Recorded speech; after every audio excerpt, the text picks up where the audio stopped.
Hello everyone and welcome back to our channel, where we explore timeless stories and the profound lessons they hold. Today we're diving into a classic Aesop's fable, The Frogs and the Ox.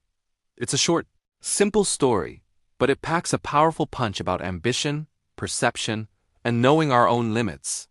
So get comfortable and let's journey down to a reedy pool where our story begins. Imagine a peaceful, sun-dappled pond buzzing with life. Dragonflies zip across the surface, water lily floats serenely, and a family of frogs enjoys their day. The water is their whole world. It's safe, it's familiar, and it's home. Among them are several young, curious froglets, hopping from pad to pad, and their mother, a rather proud and self-important frog, watching over them. One hot afternoon, a magnificent, enormous ox ambles down to the edge of the pool. He's thirsty after a long day of grazing in a nearby meadow. He lowers his massive head to drink, completely unaware of the tiny creatures living in the shallows. With a heavy, careless step, one of his huge hooves sinks into the soft mud right at the water's edge. The ground trembles slightly, the water ripples, and then all is quiet again as the ox quenches his thirst and slowly moves on. Back in the pond, a commotion begins. The old mother frog is doing a head count. She counts her little ones, 1, 2, 3. But wait. Someone is missing. Panic begins to set in. "Where's your little brother?" she asks the other froglets, her voice filled with concern. The little frogs, who had witnessed the whole event, huddled together, trembling. They had never seen anything so massive, so terrifying. One of the bravest of the siblings finally speaks up, his voice squeaking with a mix of fear and awe. "A monster, mother! A great big monster came down to the water," he exclaimed. "It was huge, and It stepped right on our little brother with one of its giant feet." The other froglets nodded in agreement, their eyes wide with the memory of the immense creature. The mother frog listened, her initial worry quickly mixing with a strange sense of indignation and pride. A monster? Bigger than her? She couldn't imagine such a thing. In her small pond, she was one of the largest, most respected creatures. The idea of something dwarfing her was almost an insult. Big was he? She croaked, a skeptical tone in her voice. Determined to prove that nothing could possibly be more impressive than herself, she took a deep breath and began to puff up her chest. Her green skin stretched, and she grew noticeably larger. Was he as big as this? She demanded, looking at her children for validation. The little frogs looked at each other, then back at their puffed-up mother. They shook their tiny heads vigorously. "Oh no, mother!" they cried in unison. "Much, much bigger than that. You can't even imagine." Their response only fueled the mother frog's competitive spirit. Her pride was on the line. She refused to believe that this monster was so grand. "Bigger?" she scoffed. "Impossible." She took another, even deeper breath, sucking in so much air that her sides swelled and her eyes bulged. She looked like a taut green balloon. "He could not possibly have been bigger than this," she said, her voice strained from the effort. But the little frogs were insistent. They remembered the shadow that fell over the pond, the ground that shook beneath them.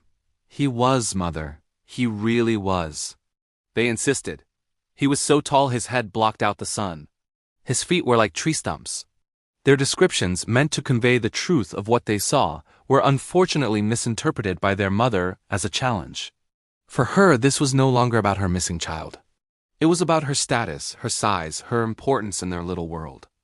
She was the big frog in the small pond, and she would not be outdone.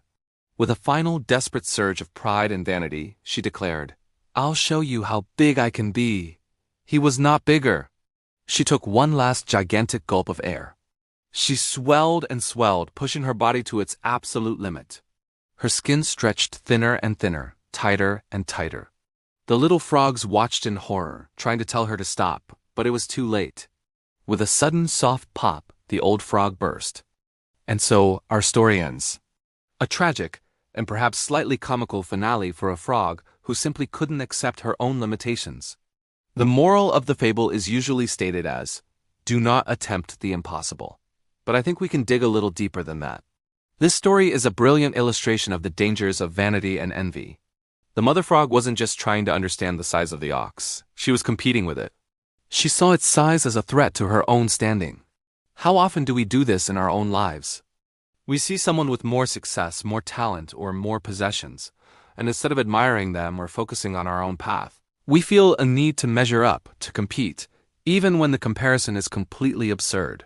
We might not literally puff ourselves up until we burst, but we might stretch our finances to buy things we can't afford, just to keep up with the neighbors. We might exaggerate our accomplishments on social media to appear more successful than we are. We might take on projects or responsibilities we can't handle, all because our pride won't let us admit that we're not the biggest or best in the room. The fable also teaches us a valuable lesson about self-awareness. The frog had a completely skewed perception of herself and her place in the world. She lived in a small pond and judged everything by that limited standard. The ox, coming from the vast world outside the pond, operated on a completely different scale. The frog's inability to recognize this difference, to understand her own smallness in the grand scheme of things, was her ultimate downfall. It's a reminder to be humble and to know our own strengths and weaknesses. It's okay not to be the biggest, the strongest, or the most successful in every situation. True strength lies in understanding who you are and being comfortable with it. It's about focusing on your own growth within your own capabilities, rather than getting caught in pointless comparisons with others who are playing a completely different game. Think about it, the ox was not a monster. It was just an ox, living its life. It had no intention of harming the frog. The tragedy wasn't caused by the ox's size, but by the frog's reaction to it. Our own perceptions and insecurities can often be our greatest enemies. We can turn an indifferent world into a hostile one simply by seeing threats and competition where none exist. So, what can we take away from this ancient tale? First, practice self-awareness. Understand your limits and don't be ashamed of them. Everyone has them.